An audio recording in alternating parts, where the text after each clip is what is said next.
Today we are talking about Sevilla, Spain, and in this video I'll share with you a full guide of best time to visit, how to save money on transport, where to stay, what activities to do, and many other things. Before we start, let me point out that Sevilla is in a region in Spain called Andalusia, and Andalusia is so beautiful. It has got cities like Granada, Malaga, and Cordoba. So the best way to visit Sevilla is part of Andalusia trip. In our upcoming videos, we'll have a full guide for each of these cities, so make sure that you subscribe not to miss the upcoming videos.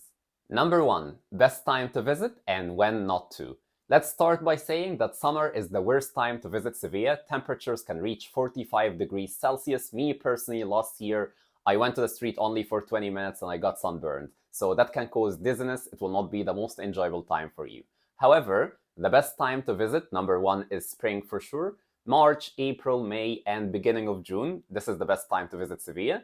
And comes after that autumn around September and October. One of the reasons spring is the best time to visit Sevilla is that they have lots of festivals at that time as well, so you can enjoy lively atmosphere and lots of events happening like Semana Santa or Feria and many other things that they have. Number 2, transportation. Sevilla has got a big international airport, so you can easily reach Sevilla from any other city or any other country.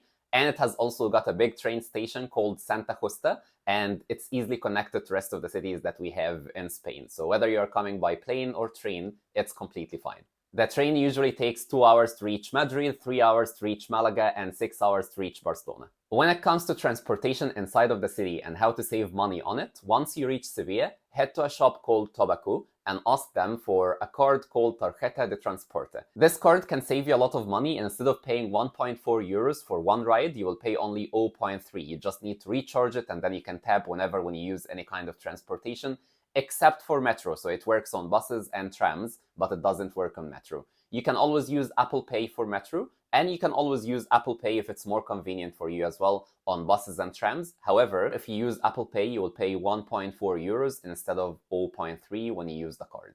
If you are traveling to several cities in Andalusia, someone just told me that there's a card that you can use in all of these cities: Cordoba, Malaga, Sevilla, and all the cities in Andalusia.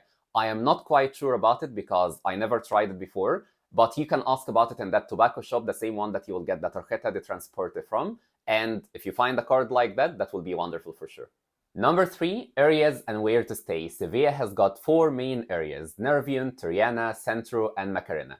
I have made a full video explaining the difference between the 4 areas, so you can check it anytime you want. But in general, I would recommend Triana as the best area to stay, because it's calmer than Centro with better accommodation options, and it's only a 10-minute walk to most of the attractions and to Centro itself as well. And I wouldn't recommend staying in Macarena because it's a bit far from the attractions and a bit run down. Number 4, restaurants and cafes. It would be completely unfair to recommend only 1 or 2 places over here, because once you go to Centro or Triana, you'll find lots of different options, so you can try several of them. Always check the reviews on Google Maps for sure. Explore and enjoy, and let us know in the comments if there's a place that you like to eat at.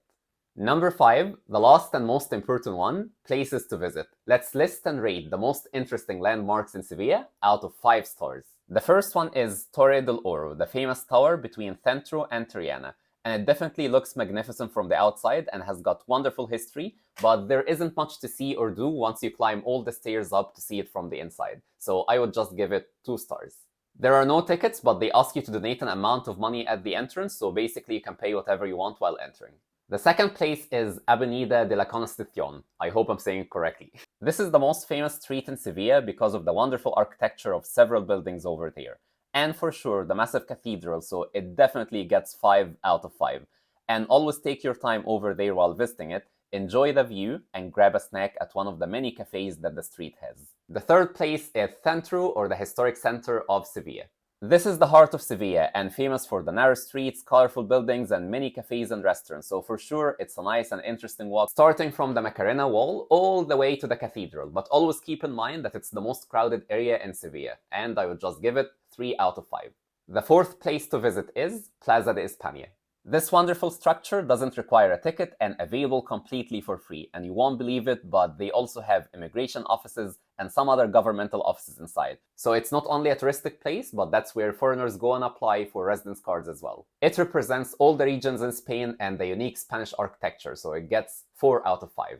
The fifth place to visit is Royal Alcazar. I can't show you pictures of this one, but I can tell you a valuable lesson that I learned the hard way while trying to enter it. Royal Alcazar is packed with lots of tourists that they want to enter every day, whether because of the historical significance or because of the Game of Thrones reference that it has. And that's why the government decided that they will have a limited number of people that they are allowed to enter every day so everyone can enjoy it. So you have got two options to make sure that you can visit this place. Number one, scan the QR code that I'm leaving on the screen right now and book it in advance, 1 or 2 weeks in advance if your plan is already organized. Option number two, if you are in Sevilla right now, they have got around 400 tickets that they distribute every day, and they start selling them at 9 a.m. But the police officer said it's better to come at 7 a.m. because there is a long queue of lots of people applying for these tickets. Our sixth place to visit is Setas de Sevilla, and I would start by saying I'll give it 5 out of 5. It's one of the must visits in Sevilla for sure, but if you visit it at the right time. Make sure that you go over there 2 hours before sunset, so you can enjoy the view of sunset, and you can enjoy the light show that they have right after sunset as well. Don't go too early, because if you go too early, it will be too sunny or too windy, and you wouldn't enjoy the light show because you are not going to stay there for 5 or 7 hours for sure. Ticket prices are on the screen, and the place is totally worth it because you will enjoy all of Sevilla from the top and also the light show. Finally, some quick tips. Always remember, if you have a residence card in Sevilla, then you can visit all of these attractions for free without paying any money. If you want to go shopping, there's a very nice shopping mall which is a little bit far from the center. It's called Lago Shopping Center and has got really nice discounts. Always keep in mind that accommodation prices, they get much higher during festivals like Feria Festival or Semana Santa, so plan your trip accordingly. There is also a very good language exchange event that happens once or twice a week, and the name of it is Sevilla Intercambio, so feel free to attend it and you'll meet lots of different people. They have maybe like 100 plus people attending this event. And just like that, we reached the end of our video for today. Make sure that you like the video, leave a comment if you'd like to ask about anything, and don't forget to subscribe because in the upcoming videos we'll be talking about rest of the cities in Spain and outside of Spain as well. See you soon.